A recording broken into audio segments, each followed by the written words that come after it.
আকাশবাণী আগরতলা। স্থানীয় সংবাদ পড়ছি সিদ্ধার্থ শঙ্কর চৌধুরী। ত্রয়োদশ ত্রিপুরা বিধানসভার 3 দিনব্যাপী দশম অধিবেশনের আজ দ্বিতীয় দিন। বেলা 11টায় অধিবেশনের কাজ শুরু হবে। এদিকে অধিবেশনের প্রথম দিনে গতকাল মুখ্যমন্ত্রী অধ্যাপক ডক্টর মানিক সাহা ত্রিপুরা ভূমি রাজস্ব ও ভূমি সংস্কার চতুর্দশ সংশোধনী বিল এবং মুক্ত বিদ্যালয় ও পরীক্ষা পর্ষদ বিল 2026 পেশ করেন। অর্থমন্ত্রী প্রণজিৎ সিংহ রায় পেশ করেন ত্রিপুরা রাজ্য পণ্য ও পরিষেবা কর দশম সংশোধনী বিল 2026। প্রশ্নোত্তর পর্বে মুখ্যমন্ত্রী জানান, বর্তমানে রাজ্যে 6,49,470টি পরিবার পাইপলাইনের মাধ্যমে বিশুদ্ধ পানীয় জল পাচ্ছে। প্রধানমন্ত্রী আবাস যোজনা শহর প্রকল্পে গত 3 অর্থ বছরে 17,674টি পরিবারকে গৃহ নির্মাণে আর্থিক সহায়তা দেওয়া হয়েছে বলেও জানান তিনি। এছাড়া বন্দে ভারত এক্সপ্রেস সংক্রান্ত প্রশ্নের জবাব দেন পরিবহন মন্ত্রী সুশান্ত চৌধুরী।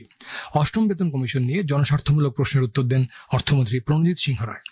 মুখ্যমন্ত্রী অধ্যাপক ডক্টর মানিক সাহা গতকাল রাজ্য বিধানসভা অধিবেশনে সম্প্রতি প্রয়াত রাজ্য পুলিশের ডিজি অনুরাগের মৃত্যু নিয়ে বিবৃতি দেন।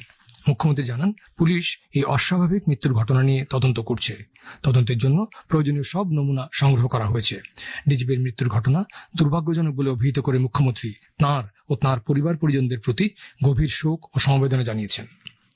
ভাই বোনের ভালোবাসার বিশেষ উদযাপন রাখি বন্ধন উৎসব আজ সারা দেশের সঙ্গে রাজ্য পালিত হচ্ছে। এই উপলক্ষে বোনেরা তাঁদের ভাইয়ের হাতে রাখি বেঁধে দেন এবং তাঁদের মঙ্গল কামনা করেন।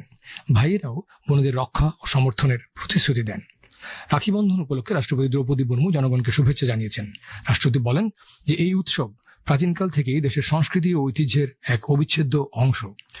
লোকসভার অধ্যক্ষ ওম বিড়লা রাখি বন্ধন উপলক্ষে দেশবাসীকে শুভেচ্ছা জানিয়েছেন।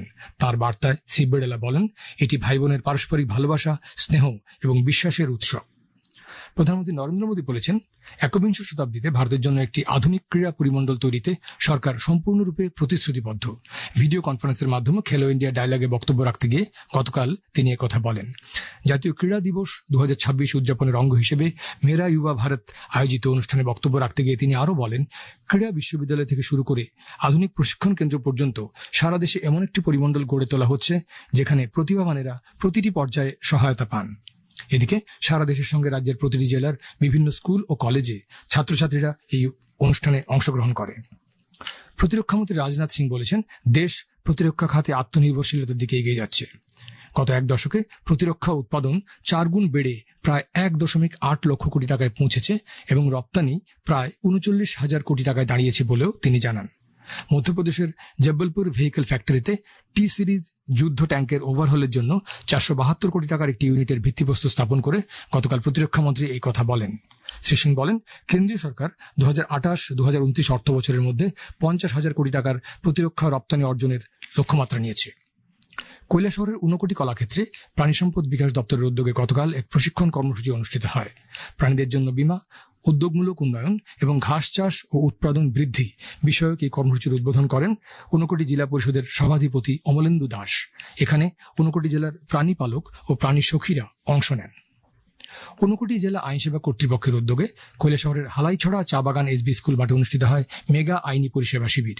ঊনকোটির জেলা ও দায়রা বিচারপতি পি কুমার এই কর্মসূচির উদ্বোধন করেন। তিনি বলেন, সবার জন্য ন্যায় এই ভাবধারায় আইনসেবা কর্তৃপক্ষ কাজ করে। শিবির উপলক্ষে 16টি দপ্তর ও প্রতিষ্ঠানের পক্ষ থেকে স্টল খোলা হয়। নাগরিকরা এখান থেকে নানা সুবিধা গ্রহণ করেন। প্রধানমন্ত্রী নরেন্দ্র মোদী আগামী 30 আগস্ট রবিবার সকাল 11টায় আকাশবাণীর মন কি বাত অনুষ্ঠানে দেশ বিদেশের জনগণের সঙ্গে মত বিনিময় করবেন। এটি হবে মন কি বাতের 137তম পর্ব। প্রধানমন্ত্রী জনগণকে তাঁদের সুচিন্তিত চিন্তাভাবনা মন কি বাতে জানানোর আহ্বান জানিয়েছেন। মাইগভ ওপেন ফোরামে এবং নমো অ্যাপে জনগণ তাঁদের মতামত পাঠাতে পারবেন।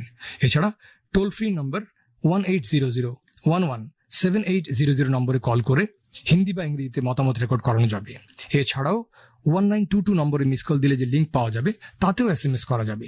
ফোন এবং মেসেজ পাঠানো যাবে আজ রাত 11:45 পর্যন্ত। মেয়েদের সদর আন্তঃস্কুল ক্রিকেটে গতকাল 3টি ম্যাচে জয় পেয়েছে Assam rifles public School, Pranabananda Vidyamandir এবং বরদোয়ালি উচ্চ দ্বাদশ শ্রেণী বিদ্যালয়। নিপকো মাঠে আয়োজিত ম্যাচে বরদোয়ালি স্কুল 8 উইকেটে হারিয়েছে হলিক্রস স্কুলকে।